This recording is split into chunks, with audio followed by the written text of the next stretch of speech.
Welcome to RM biology. আরও একটি নতুন SMFWB প্রিপারেশন ভিডিওতে স্বাগত। আজকের ভিডিওতে তোমরা পাবে কেমিস্ট্রি ক্লাস। তোমরা অবশ্যই করে চ্যানেলটি সাবস্ক্রাইব করে দাও এরকম ফ্রিতে ভিডিও পাওয়ার জন্য, যাতে তোমাদের SMFWB পরীক্ষা খুব ভালো হয়। তো আজকে কেমিস্ট্রির মোস্ট এক্সপেক্টেড কোশ্চেন সিরিজ 3।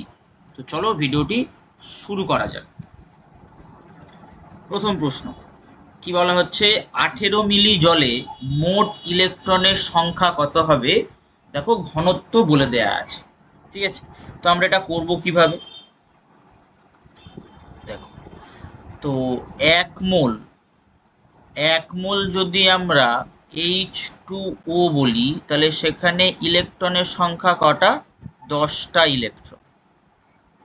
এবার 18 ml বলে দিয়েছে, 18 ml H2O, মানে আমরা লিখতে পারি 18 গ্রাম H2O, সেটা ইকুয়াল টু আমরা লিখতে পারি 1 মোল H2। এবার 1 মোল H2O equal to 10 into 6.023 into 10⁻23 সংখ্যক ইলেকট্রন। এবার এই ক্যালকুলেশনটা করলে আমরা পাবো 6.023 ইন্টু 10⁻24 সংখ্যক ইলেকট্রন। দেখো অপশান বি তে আছে, তাহলে সঠিক উত্তর কি হয়ে যাবে? Option B. দ্বিতীয় প্রশ্ন, He+ এর একটি ইলেকট্রনের স্থানান্তরণে বর্ণালীর তরঙ্গ সংখ্যা 1 সেন্টিমিটার ইনভার্স হলে একই ইলেকট্রন স্থানান্তরণের ক্ষেত্রে Be3+ এর তরঙ্গ সংখ্যা কত হবে জিজ্ঞাসা করছে, ঠিক আছে। প্রত্যেকেই জানো যে তরঙ্গ সংখ্যা প্রপোর্শনাল টু z²। এবার যদি আমরা ধরি যে Be+3 ক্ষেত্রে তরঙ্গ সংখ্যা ইকুয়াল টু y, তাহলে আমরা কি বলতে পারি? x/y কত হবে? 2/4 এর স্কয়ার। সেখান থেকে x/y equal to 1/4, x/y equal to 1/4। সেখান থেকে y equal to 4x centimetre inverse. দেখো কথায় আছে, অপশন বি তে আছে। বলা হচ্ছে যে এই যে চারটে অপশন আছে, এই চারটে অপশনে কোনটিতে এসএস বন্ড বা ডাইসালফাইড বন্ড নেই? তো অপশন এ আমরা যদি স্ট্রাকচার ড্র করি, এইভাবে স্ট্রাকচার ড্র করতে পারবো, Na+S-, ডাইসালফাইড বন্ড S, আবার এদিকে S, আবার S মাইনাস Na+, এটা হচ্ছে কি হয়ে গেল? Na2S5 হয়ে গেল। যদি অপশান বি আমরা ড্র করি, S ডবল বন্ড O, উপরে একটা S, পাশে O মাইনাস Na+, আবার O মাইনাস Na+, এটা অপশান বি হয়ে গেল। অপশান সিতে যদি আমরা ড্র করি, স্ট্রাকচারটা দেখতে এইরকম হবে।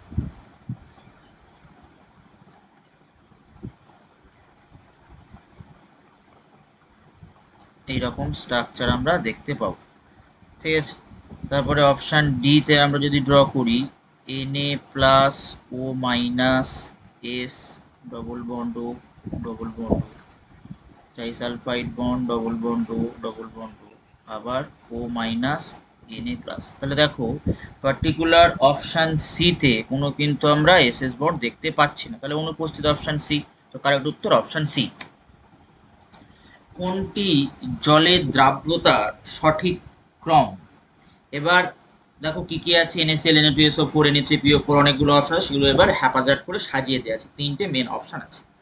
এবার দেখো, যদি আমরা অ্যানায়নের আধানের মাত্রার ক্রম দেখি, এগুলো সব তো অ্যানায়ন, এই যে Cl minus, SO4 minus, PO4 minus, এই যে PO4 3 মাইনাস, এই পার্টগুলো, মানে আমরা যদি অ্যানায়ন এখান থেকে বের করি, তাহলে হচ্ছে PO4 3 মাইনাস Cl মাইনাস আর একটা হচ্ছে SO4 মাইনাস 2।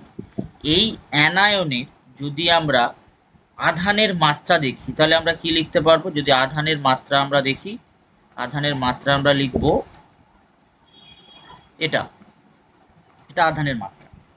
যদি সমযোজী চরিত্রের মাত্রা দেখি তাহলে সমযোজী চরিত্রের মাত্রা যদি হয় তাহলে NO3PO4, তারপরে আসবে Na2SO4, তারপরে আসবে NaCl। এবারে সমযোজী চরিত্রের মাত্রা যা হবে, জলে দ্রাব্যতার সঠিক ক্রম পুরো ঘটনাটা উল্টে যাবে। তাহলে আমরা লিখতে পারি NaCl, তারপরে Na2SO4, তারপরে আমরা লিখতে পারি হচ্ছে Na3PO4। এটা দেখো কোন অপশানে আছে? অপশান বি তে আছে। তারপর কোন যৌগটি প্যারাম্যাগনেটিক? এটা খুব সহজ সরল প্রশ্ন, তোমরা প্রত্যেকেই পারবে আশা করি। এই প্রশ্নটা আমাকে কমেন্ট করো, 5 নম্বর প্রশ্নের উত্তর আমাকে কমেন্ট করো, কোনটি প্যারাম্যাগনেটিক হবে।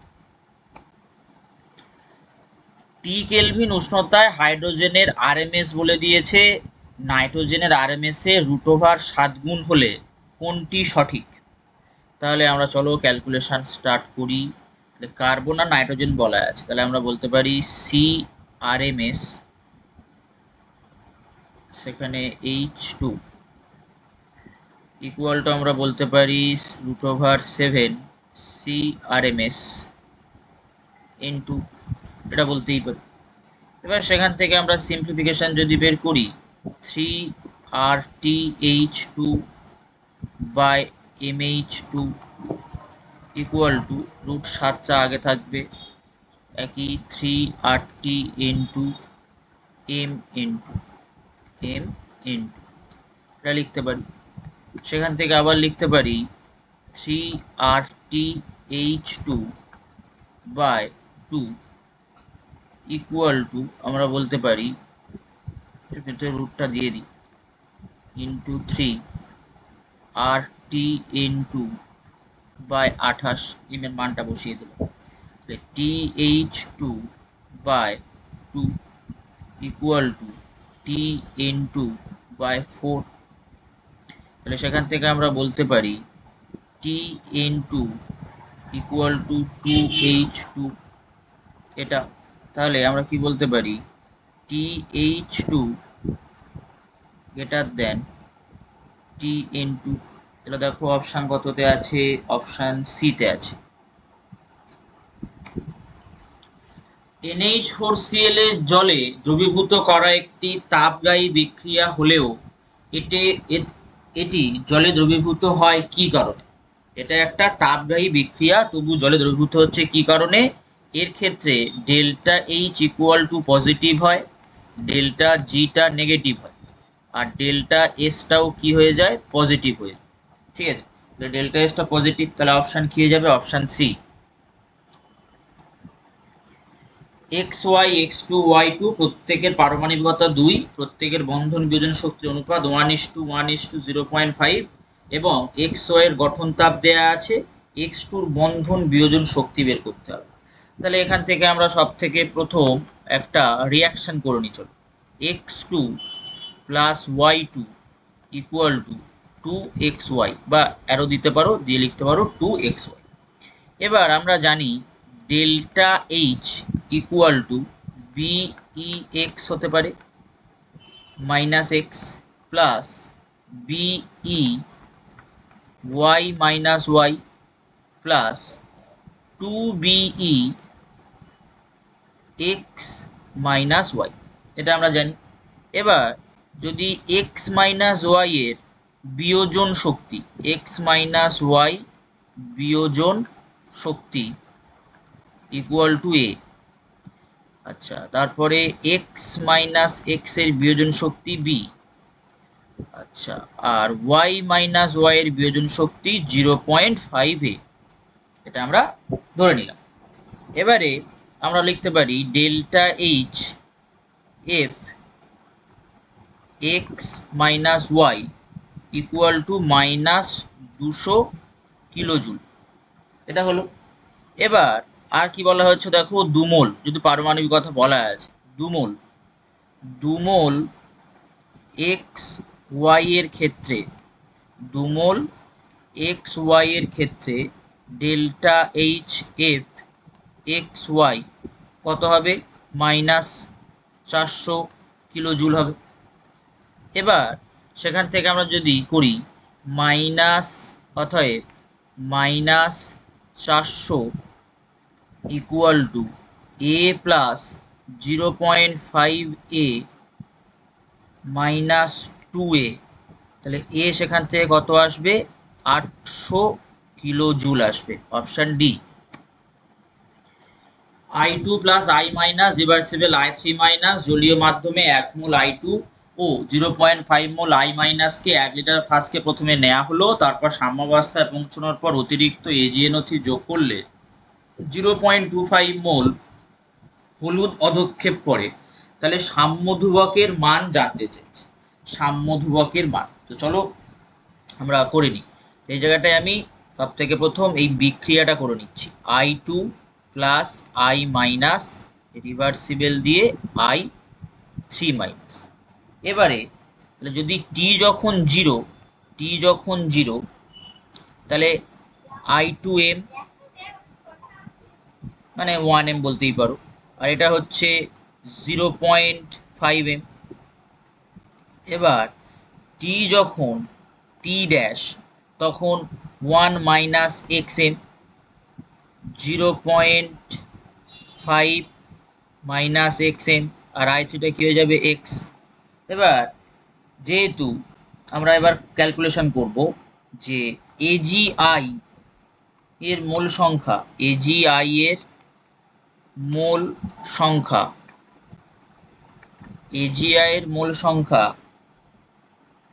ইকুয়াল টু দ্রবণে I মাইনাসের মোল সংখ্যা, I মাইনাসের মোল সংখ্যা, এটা আমরা বলতেই পারি।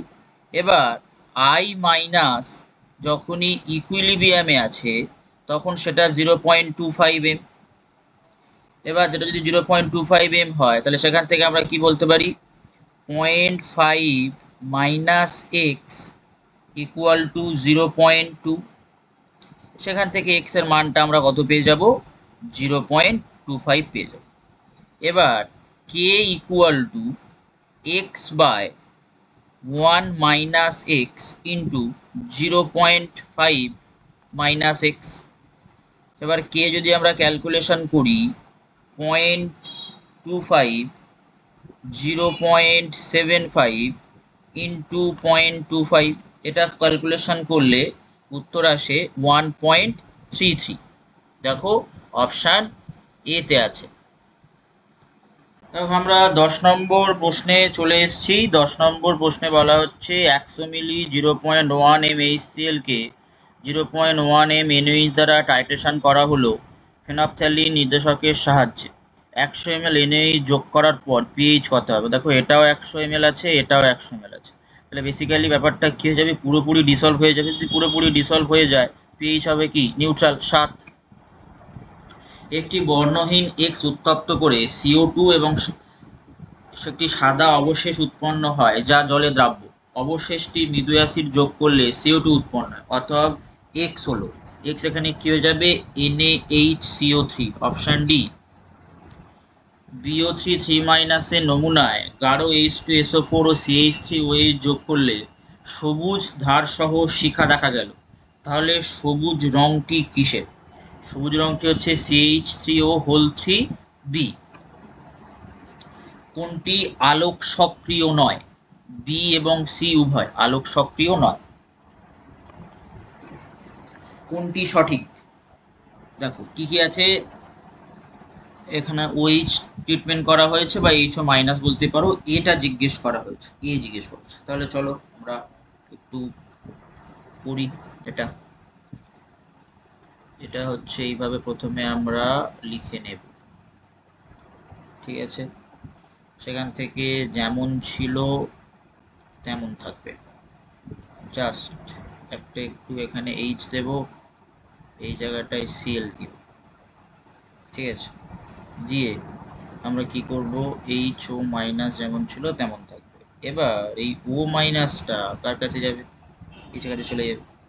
যদি চলে যায় তাহলে আমরা কি লিখতে পারবো, আমরা লিখতে পারবো এটা ও টু এন যেমন ছিল তেমন, এই জায়গাটা একটা মাইনাস হয়ে যাবে, ঠিক আছে।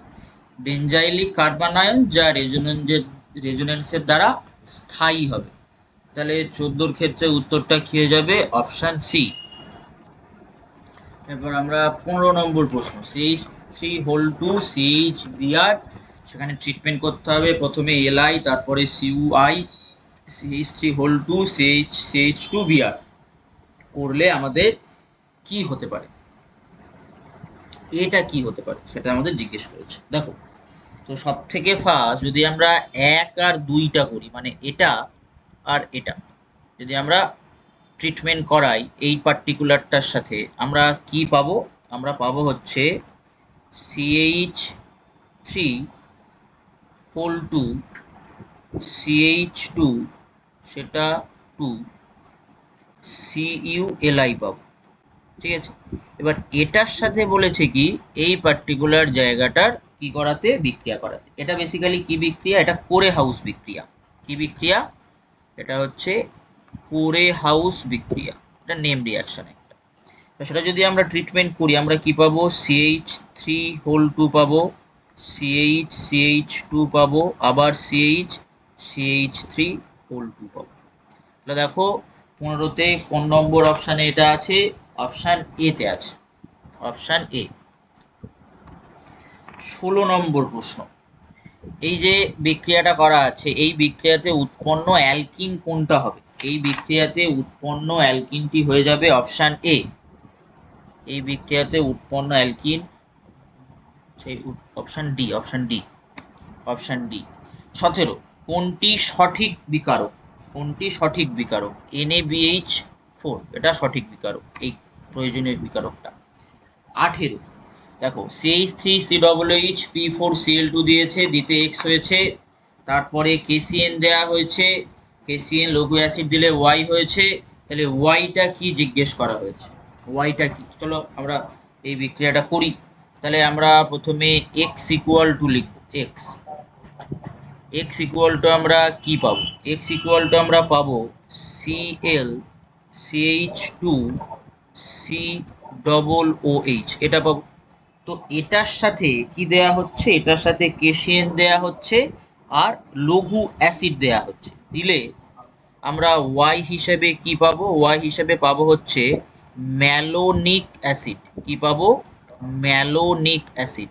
সেই ম্যালোনিক অ্যাসিডের স্ট্রাকচারটা কেমন, ম্যালোনিক অ্যাসিডের স্ট্রাকচারটা হচ্ছে COOH, আবার এখানে COOH, অর্থাৎ অপশান এ।